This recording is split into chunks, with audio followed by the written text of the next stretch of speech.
So up next, Mitch Kapor is a legendary tech visionary and entrepreneur. He started Lotus Corporation, and together with his wife Frida, they started the Kapor Center for Social Impact, which invests in startups whose mission is to have a positive impact on our society. And several years ago, Mitch moved to Oakland from San Francisco. And so I consider him one of the first movers in the Oakland market. So let's welcome Mitch Kapor. Okay, well, good morning, Mitch. Good morning. So you, as I mentioned, you were living in San Francisco for some time, and you only moved here, what, 3-4 years ago? Something like that? Actually, 2 years ago. 2 years ago. So what brought you to Oakland?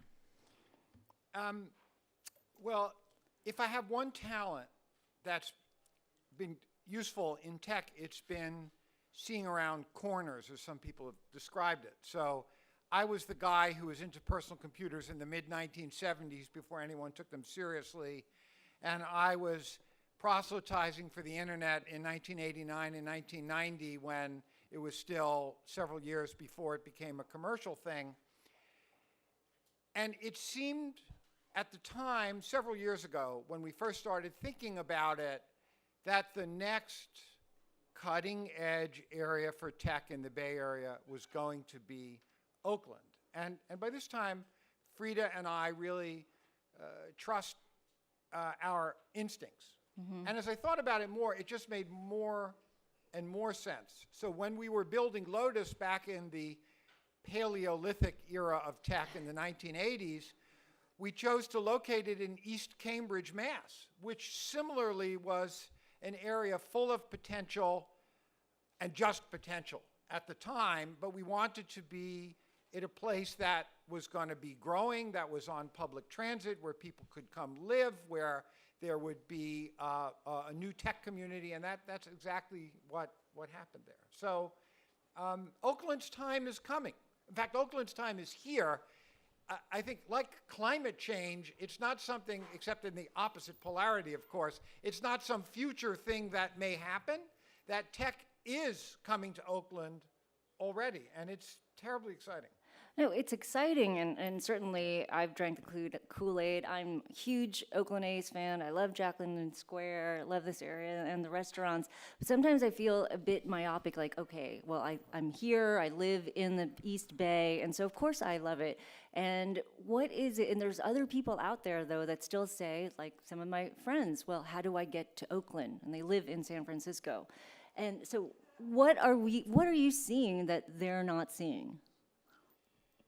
Well, as I said, it's sort of being able to see around the corner. So let me paint a slightly bigger picture, consistent with what you've said and what the mayor has said, but about the spread of tech in Silicon Valley. So if you go all the way back to post-World War II and into the 50s and 60s, there was zero tech in San Francisco. The semiconductor industry, 60s and 70s, was all Santa Clara based and San Jose. In fact, in those days, Palo Alto was pretty far north. So that's where it was. And it crept northward in the early 2000s. But to give one historical example, I was the first investor in an early massive failure tablet computer project called Go Corporation, which some people may remember. There's a great book written about it by its founder, Jerry Kaplan, called Startup. He located in 1987 in south of Market and was the only startup there, and in fact, within a year, shut it down and moved it to Foster City because he literally could not get engineers to come and work. He had venture capital funding. It was an exciting project. But it was just like the mindset was all about, Milpitas and San Jose of people who were working. But things change. Startups got cheaper to do. You could start earlier in your career. And that meant there were more young, single people starting things around 2000, and they wanted to live in the city. Mm-hmm. And inexorably, your charts were great. The startup scene moved north to San Francisco. And as you pointed out, San Francisco is full. And rent pressure alone is driving things to the East Bay. I don't need to restate what you've already said about it. It's just, no one has repealed Moore's Law. Innovation continues to happen at an accelerating pace, creating lots of tech opportunities, and we are the global center for it. And so where are those startups going to be? They're going to be here now. The thing that's particularly exciting, though, is Oakland is not just any place, and exactly contrary to Gertrude Stein's, there's no there. The here for us, with our focus on social impact, is terrific because of the history of progressive politics in Oakland and the fact that it is a multi-ethnic, racially diverse community and has been for a long time. It has been a home to the arts and to creativity in multiple spaces. So if you're going to have tech intersecting social impact, this is absolutely the place to do it. And Frida and I saw it, and Cedric Brown, who runs our foundation, spotted a building. And we said, we're going to, that's us. That's our future home. We're done with San Francisco, and we're going to move also. So I'll say one more thing. I have not told this story in public, but I think this is the right crowd to tell this in.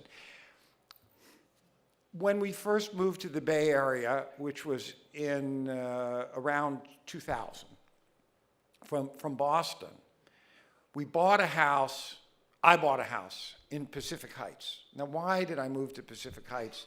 Well, because when I was a whippersnapper, before Lotus even was really successful, I had fallen in love with this house owned by a venture capitalist I knew in Pacific Heights, which had this amazing view of the bay from the bridge to Alcatraz. And I'd lived in Boston and hated the winter. And so I got this idea, if I ever move out here, this is where I want to be. And that's really what drove it. But here's what actually happened. Every year, the people on our block would have a block party at holiday time, a Christmas party, an actual Christmas party, which as Jews I thought was a little odd, because on the East Coast you usually see like a menorah or two, and it was an effort to be inclusive, but not so much at these. And Frida, but my point is, Frida and I would go and we'd leave the party every year, and we said, we don't like any of these people. We don't. There was a couple of exceptions. There's some nice people on the block. But as a whole, we don't share things in common in terms of values and aspirations. We happen to have money. They have money. What are we doing here? And really, we had the courage to ask ourselves that question and realized we don't belong there. We moved to Jack London Square. We live in the Ellington, a couple of blocks away. And it just feels like a place that we belong. So I think more people are going to be discovering that. I used to think I was just weird and early and nobody believed what I believed. And now my view is I'm not always right, but been right enough times about what's coming next that the appeal of a place like Oakland is going to attract more and more people, both to live and to work. And Oakland's moment is in the process of happening. Sorry to rant about this, but that's my rant. So you like me, I hope, or am I okay? Yeah. Do I pass? Do like the people here? Yeah, at this absolutely. event? Well, Great.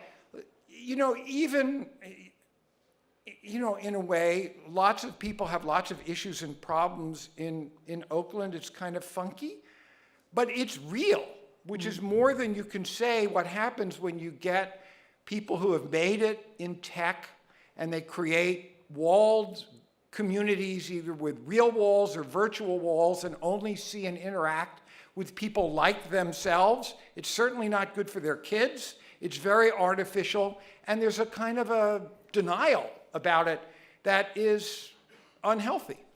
Well, you've created the Kapor Center for Social Impact to essentially essentially help grow and shape the tech ecosystem here in Oakland. We have an opportunity. You saw there's only $97 million in venture capital invested here. That number will explode, and we have an opportunity to shape it in a way that's very inclusive and to keep the authenticity of Oakland and the diversity. How do we do that?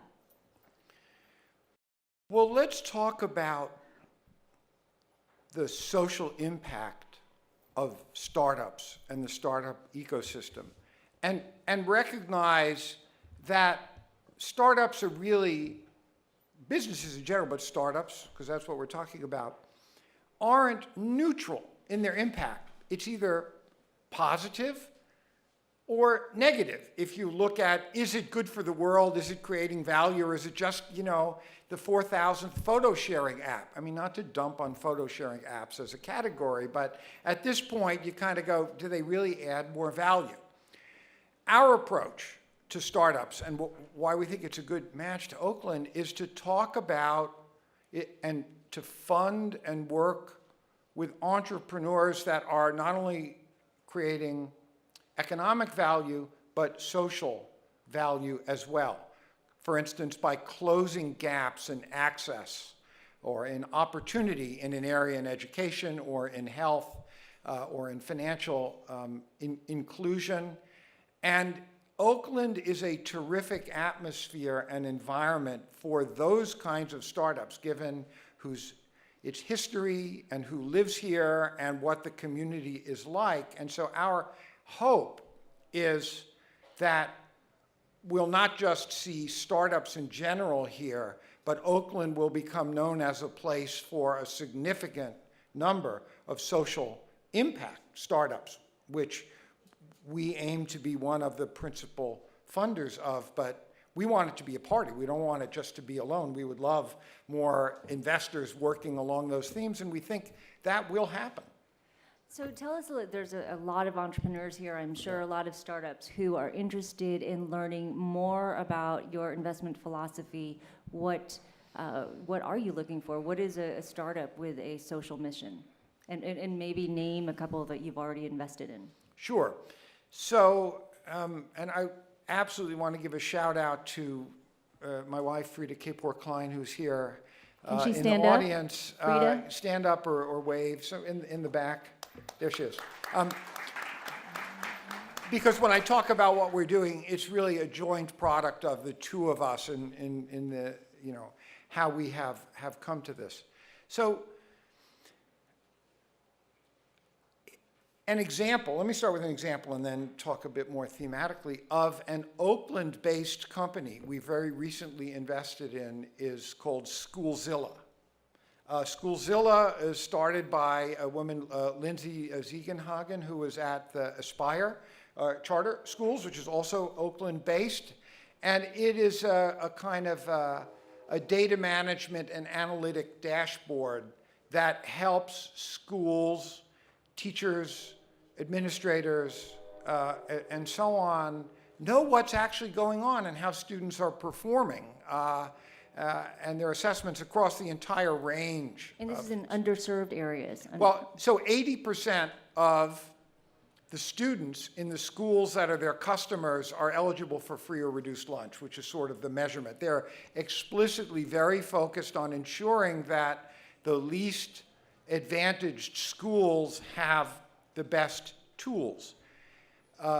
This is very much in Lindsay's vision from the beginning. So we look for an entrepreneurial commitment to building a business in ways that disproportionately benefit people in low-income communities of color or other underserved kinds of groups.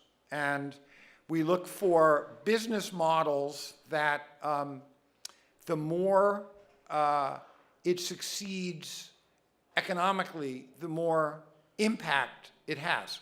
Second example, from health, company not in the Bay Area that makes a little wireless sensor that clips on top of the emergency inhaler of asthma for if you have asthma. And when you use it, it broadcasts a message to the cloud. What happens with all these messages that are broadcast up there? Healthcare systems use them to identify patients who are heading for a crisis so they can intervene. Maybe it's just a text message to remind them to take their regular meds. Maybe it's a phone call from a healthcare provider. And it turns out in the clinical trials, when they equipped people with this, it did two things. Saved trips to the emergency room and hospital readmissions because they're able to get people back onto their asthma management program, and it was less expensive. Mm-hmm. It saved costs because it's being admitted to the hospital that is super expensive. And so the more people they serve, the greater are both the health benefits and the social impact. So we work with entrepreneurs. We look for people with interesting ideas and commitment around this. I should say we do seed stage. So the first institutional money, and it could be in health, it could be in education, financial inclusion, access to credit is, a very important area, or it could be a kind of, wild card. Sometimes people have these great disruptive innovations that wind up to be big game changers. And when you say seed stage, you're saying 10 to 250,000? Well, so our typical investment is between 100 to 250,000, and as part of a round with other investors that might be $750,000 up to maybe even as much as $2 million. I mean, these are rules of thumb, right. But these days, almost everything we see has a working prototype, has where the founding team has actually built and deployed something, even though it might have just gone to a dozen or so people, because it's inexpensive enough that maybe they're in an accelerator program, maybe they have some savings, maybe they have friends and family, maybe they've done it part-time. So we're not funding business plans. We're funding things that are actually at their sort of earliest stages. And are you also funding, when you say the people you're funding, do they have to have a diverse background? Well, so in addition to I'm glad you brought that up. We think it's very important for the success of a business that the team reflect the community that is being served, first of all. So why is that? Well, entrepreneurs tend to scratch their own itch. The problems that they face become the opportunities that they see. And if you've had like a different lived experience, you're going to see different problems and therefore different opportunities. And it turns out entrepreneurs from a more diverse set of backgrounds see a broader and more interesting set of issues and problems, and we seek out entrepreneurs from diverse backgrounds. For that very reason, they are very often doing the most interesting social impact startups, and they're doing things in a way that others really can't do because the knowledge and the passion of how to do it comes out of their experience. But even if you happen to be, like me, a white male founder, the issue is if you're building, if you're trying to serve, let's say, a broad consumer market, it makes sense to have a team whose demographics in some way reflect that market. And we're becoming what's called a majority-minority country. We already are in certain age ranges in California. And so the idea that sort of 3 white guys out of Stanford or MIT are really going to understand at a deep level everything that they need to serve a broad consumer market, that's not impossible, but it's a much stronger approach, and something we look for is where there's an active commitment to building a diversity across multiple dimensions, gender, age, race, and ethnicity, in the company, and to have a commitment to do that. And we help people to do that. So if you're... Let me just say one more thing. I should also say, we looked at our stats in the last 4 years, about half of all of our founders were from underrepresented groups, either women or people of color. And we'd like to make that number, higher, but we really try to walk the walk, not just talk the talk.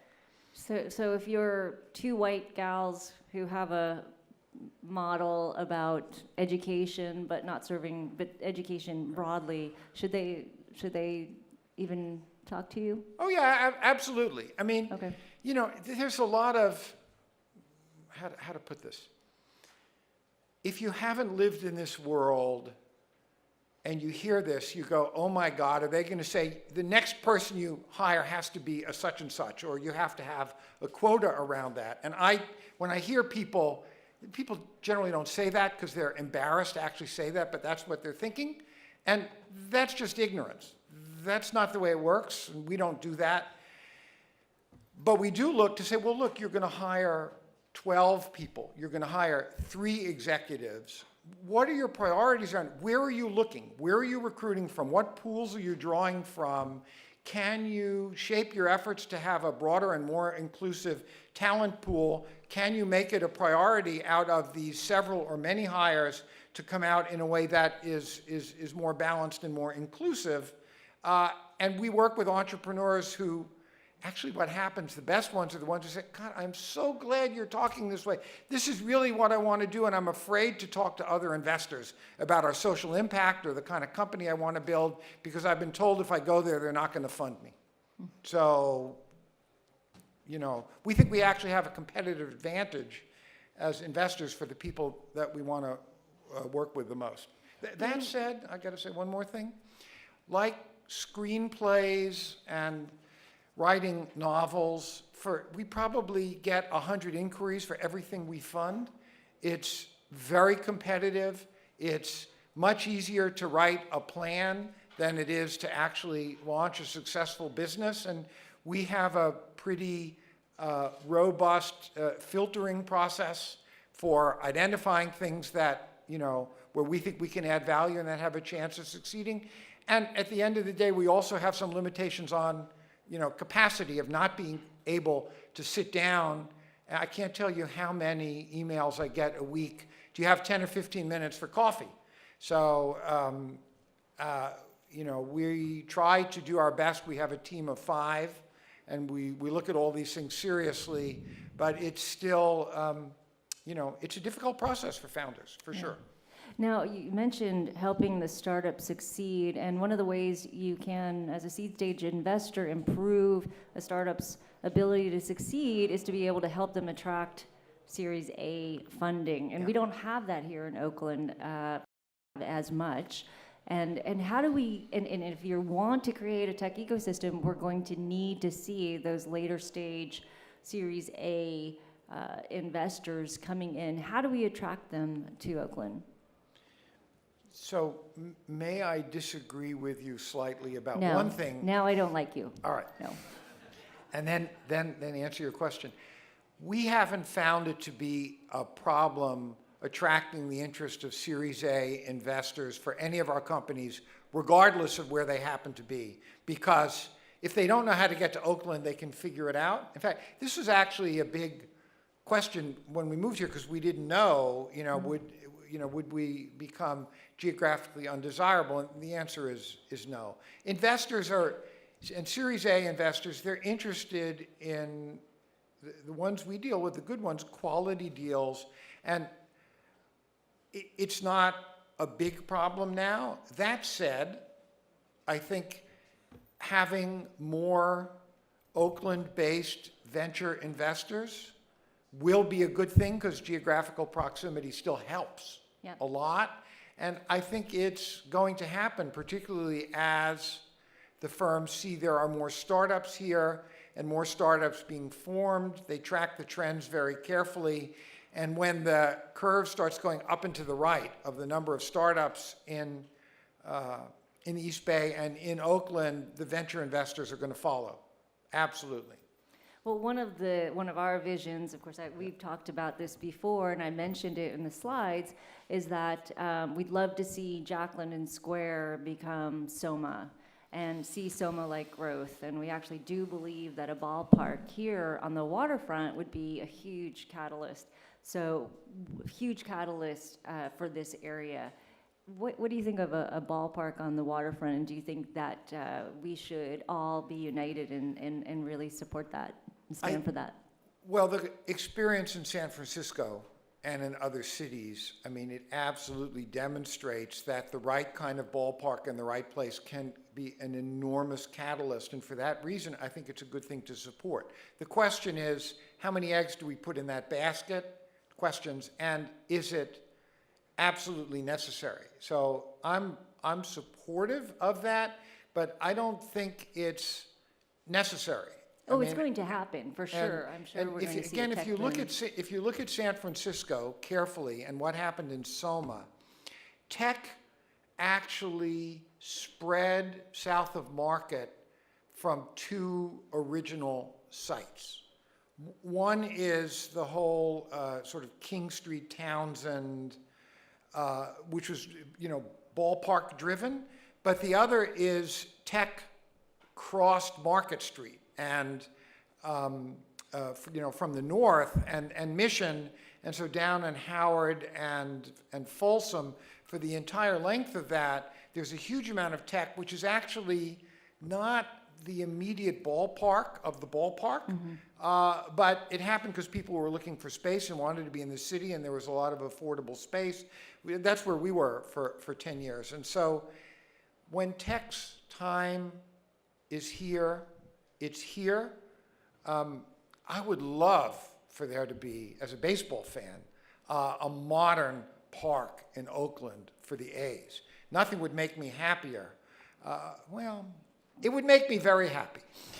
It would. You can walk to the games. You can actually see them from your new Jackson Square would. Yeah, absolutely. place.